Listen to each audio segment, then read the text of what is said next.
Kia ora koutou, everyone. Here we are in another glorious day of lockdown. And while it might not always be easy to stay in your bubble, there are literally thousands of New Zealanders for whom that is simply not an option. I'm talking, of course, about our people that are still working out in the community to keep Aotearoa running and safe for all of us. So these vital community and public service workers are ultimately saving lives. I mean, what could be more important than that? Because as we know, in a crisis like this, nothing matters more than our people. So today we're going to be meeting Simone, a community support worker who is doing fantastic work with our most vulnerable. Let's see how life looks for her.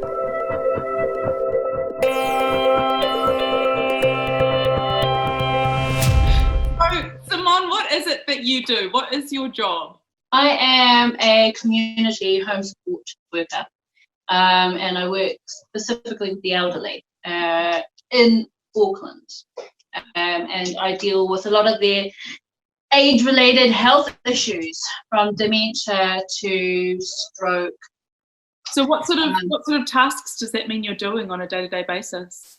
It means that I have to be all hands-on, and that includes literally shampooing someone's hair, washing their whole entire body and wiping their bottoms and putting them into a pad, and then going back to check on them to change them into another pad, and so on and so on. It must be challenging at times, I can imagine, and especially under the current conditions, right? Very, very. I think actually trying to get people, the elderly, to understand how there's not many people around, how they don't get to see any people actually.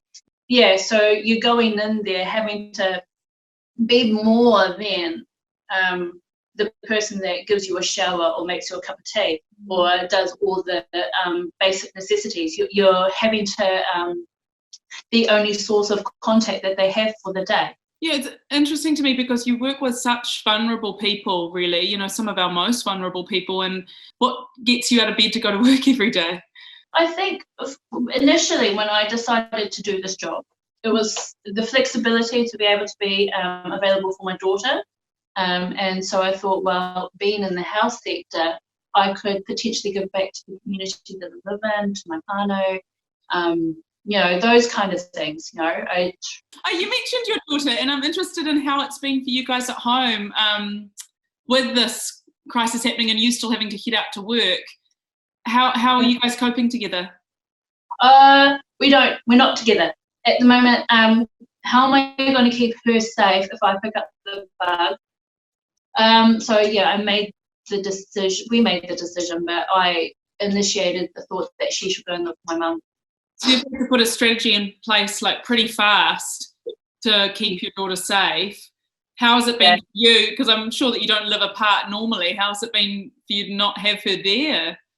Okay, I feel, sometimes sad, sometimes real angry. Actually, I've been feeling really resentful, right? So resentful.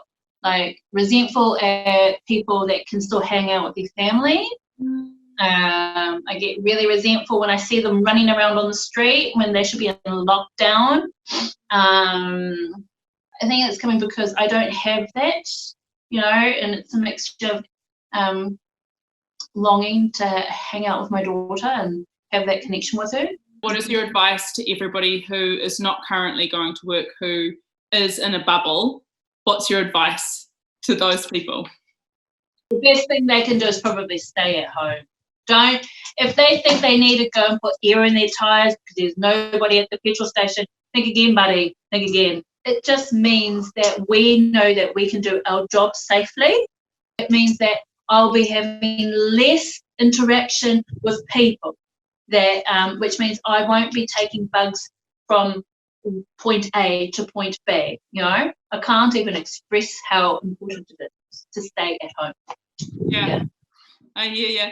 I just want to say, on behalf of, as a person who is currently at home, on behalf of all of us at home, I want to say thank you so much for leaving your bubble, for risking your bubble, and for risking yourself really to get out there and help those people who are relying on you for support. So thank you so much, Simone. You've been amazing today. Thank you for all of this. Thank you. All right. Thank you so much. It's been fun. Thanks, Simone. See ya. See ya.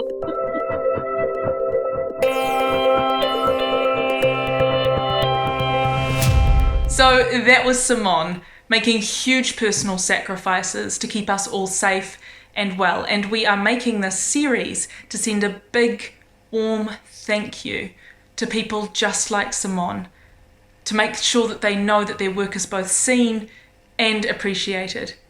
Our people matter, and we're here for them, so let's make sure that they know it. Go to www.ourpeoplematter.nz to hear more stories of the amazing people that are keeping Aotearoa up and running, and to send your message of support. Let them know we're here for them every step of the way.